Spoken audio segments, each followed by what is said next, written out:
No mercado financeiro, o pânico mudou de lado. O ouro e a prata, que eram os portos seguros do ano, acabaram de derreter após uma decisão técnica em Nova York, que forçou a liquidação de bilhões. Será que esse é o fim do rally? Se quiser descobrir, fica até o final, deixa seu like, se inscreve e bora! Fala pessoal, sejam muito bem-vindos a mais um vídeo aqui do Coin Talk Brasil. Eu me chamo Nicolas, então bora lá. O Ibovespa iniciou a última semana de 2025 sob pressão dos pesos pesados do mercado e das incertezas de Wall Street, encerrando essa terça-feira com uma alta de 0,80% aos 161.767 pontos, enquanto o dólar à vista subiu 0,44%, cotado aos R$ 5,56. Os investidores monitoram o aumento do risco institucional, especialmente o caso Master e o boletim Focus, que trouxe leves ajustes nas expectativas inflacionárias.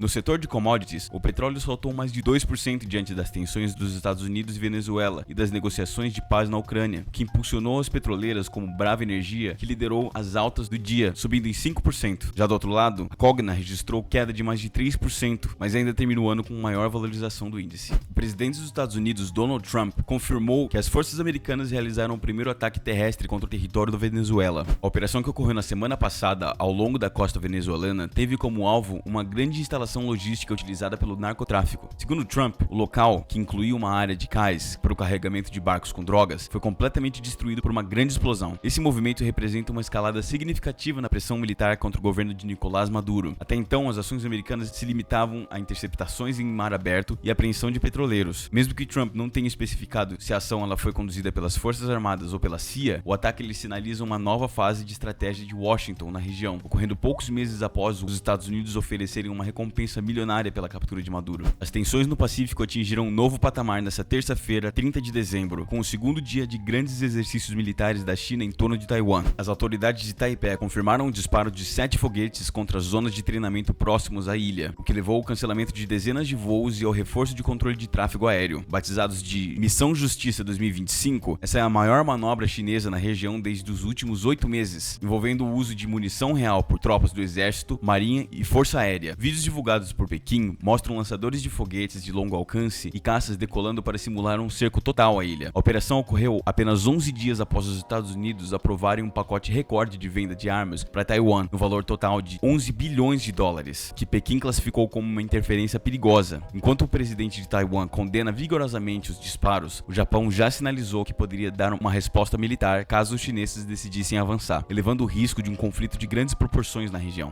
Após uma escalada histórica, o ouro e a prata registram uma forte queda no final de dezembro. O principal motivo técnico foi a decisão do CME Group, que opera a Bolsa de Valores de Nova York, de aumentar os requisitos de margem para os contratos futuros. Essa medida, tomada para conter a volatilidade, forçou muitos investidores a realizarem lucro e encerrando suas posições. O ouro, para fevereiro, caiu em 4,6%, recuando para casa dos 4.343 dólares por onça Troy. A prata sofreu um impacto ainda maior, derretendo mais de 8% na sessão. Além do fator técnico, o otimismo em torno das conversas de paz entre Trump e Zelensky também reduziram a busca por portos seguros, aliviando a pressão compradora que vinha sustentando os metais preciosos nos últimos meses. A Receita Federal emitiu um comunicado oficial para desmentir boatos que voltaram a circular nas redes sociais sobre uma suposta taxação do Pix. Receita Federal, cabeça do meu. As notícias falsas afirmaram que transações acima de R$5 mil seriam tributadas e que haveria multa de 150% para quem não declarasse. O órgão esclareceu que a Constituição Federal proíbe a tributação de movimentações financeiras e que essas alegações são completamente mentirosas. Na verdade, os boatos distorcem duas medidas reais. Primeiro, a isenção de imposto de renda para quem ganha até R$5 mil,